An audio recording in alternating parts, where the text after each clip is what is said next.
थालीपीठाची भाजणी आणि त्यापासून थालीपीठं मी इथं माझ्या पद्धतीने बनवलेली आहेत. एकदा जर ही थालीपीठं केली तर तुम्ही आठवड्यातून एकदा तरी नक्की बनवाल, एवढी ती छान होतात. हे पीठ बनवून ठेवलं तर मुलांच्या डब्याला पण आपण पटकन बनवून देऊ शकतो आणि त्याचबरोबर हे पौष्टिक पण आहे. यामध्ये जे धान्य वापरले आहे ते आपण आपल्या आवडीनुसार कमी जास्त करून घेतली तरी चालते. यामध्ये मी बाजरी वापरली नाही, कारण माझ्या मते बाजरीचं पीठ हे 8 दिवसाच्या वर टिकत नाही आणि 8 दिवसानंतर जेव्हा पण आपण बाजरीची भाकरी करतो तर कडवट लागते, म्हणून मी इथे बाजरी वापरली नाही. हे पीठ 2 महिने आरामात टिकते. कोणत्याही एका वाटीचं प्रमाण घ्यायचं. मी इथे जी वाटी दाखवली आहे त्यानेच सर्व प्रमाण मोजून घेतलेलं आहे. मी इथे ज्वारी 6 वाट्या घेतल्यात, गहू 3 वाटी, हरभरा 2 वाट्या आणि मूग 2 वाट्या, मटकी 2 वाट्या, तांदूळ 3 वाट्या आणि उडीद डाळ 1 वाटी घेतली. भाजणीमध्ये कडधान्याच्या ऐवजी डाळी घेतल्या तरी चालतील. ही सर्व धान्य मध्यम आचेवर व्यवस्थित भाजून घ्यायची. मी इथे जिरे, धने आणि मेथी दाणे प्रत्येकी 2 मोठे चमचे घेतलेले आहेत. जिरे आणि धने प्रत्येकी अर्धी वाटी घेतलं तरी चालेल. आता ही भाजलेली जी धान्य आहेत ती पूर्ण थंड करून घ्यायची आणि मग दळून आणायचं. धान्य पूर्णपणे थंड करणे गरजेचं आहे. आता मी इथे मिरचीचा ठेचा बनवून घेत आहे. त्यासाठी जवळपास 1 वाटी मिरच्या धुवून भाजण्यासाठी घेतल्या आहेत. मिरची थोडीशी भाजली की त्यामध्ये मी 1 चमचा तेल टाकले. मिरचीचा रंग थोडा बदलेपर्यंत व्यवस्थित मिरच्या भाजून घ्यायच्या. आता ही मिरची थंड करून घ्यायची. थंड झाल्यावर मिक्सरच्या भांड्यात मी या मिरच्या काढून घेतल्या आहेत.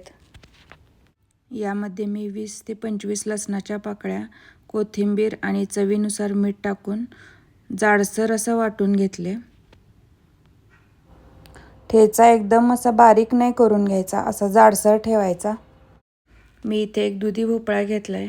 त्याची सालं काढून घेऊन भोपळ्याच्या बिया पण काढून घ्यायच्या आणि मग हा भोपळा किसून घ्यायचा. इथे आपण भोपळ्याच्या ऐवजी काकडीचा किस घेतला तरी थालीपीठं चवीला छान होतात. भोपळा घ्यायलाच पाहिजे असं काही नाही. पीठ आपण फक्त पाणी टाकून मळून घेतलं तरी चालतं, पण भोपळा वापरल्यामुळे थालीपीठाची चव अजून वाढते. यामध्ये आपण खूप वेगवेगळ्या प्रकारचे थालीपीठं बनवू शकतो. यामध्ये आपण मेथी किंवा पालक चिरून टाकू शकतो. यामध्ये 2 चमचे दही टाकलं तरी थालीपीठं खूपच खुसखुशीत होतात. आता मी किसलेल्या भोपळ्यामध्ये 1 चमचा मिरचीचा ठेचा घातला आहे. आपण आपल्या आवडीप्रमाणे ठेच्याचे प्रमाण कमी जास्त घेऊ शकतो. यामध्ये मी भरपूर कोथिंबीर आणि चवीनुसार मीठ टाकलं आहे. आता हे पीठ व्यवस्थित मळून घ्यायचं. यामध्ये मी पाणी वापरलेलं नाही. यामध्ये जेवढं पीठ लागेल तेवढं घालायचं आणि छान मळून घ्यायचं. यामध्ये मी 1 चमचा तेल टाकलं आहे आणि 1 छोटा चमचा हळद टाकली आहे. यामध्ये मी अजून थोडंसं पीठ टाकून परत व्यवस्थित मळून घेतलं. आता एक सुती कापड किंवा रुमाल भिजवून घ्यायचा. या कपड्यावर आधी थोडंसं पाणी टाकून घ्यायचं, म्हणजे आपण जेव्हा थालीपीठं थापतो तेव्हा ते पुढे व्यवस्थित सरकतात. थालीपीठ जर थापता येत नसतील तर आपण लाटून पण बनवू शकतो. लाटण्याला थोडं पाणी लावून घ्यायचं आणि हलक्या हातानं लाटून घ्यायचं. थापताना जर आपल्या हाताला पीठ चिकटत असेल तर थोडंसं पाण्यात हात बुडवून ओला करून घ्यायचा आणि मग थापून घ्यायचं. थालीपीठ थापून झाले की वरून तीळ टाकायचे आणि परत थोडंसं थापून घ्यायचं. आता मी तवा मध्यम गरम करून घेतला आहे. थालीपीठ तव्यात टाकायच्या आधी तव्याला थोडंसं तेल लावून घ्यायचं. मग थालीपीठ सावकाश उचलून तव्यावर टाकायचं. त्यानंतर वरून जरा पाणी टाकायचं, म्हणजे थालीपीठ तव्याला चिकटून बसतं. नंतर सावकाश रुमाल काढून घ्यायचा.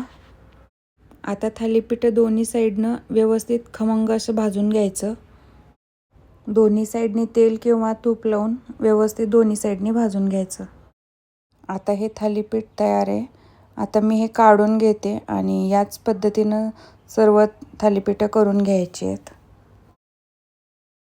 तुम्हाला जर माझे व्हिडिओ आवडत असतील तर व्हिडिओला लाईक करा आणि चॅनलला सबस्क्राईब करा. इथे माझे सर्व थालीपीठं बनवून तयार आहेत. पूर्ण व्हिडिओ बघितल्याबद्दल धन्यवाद.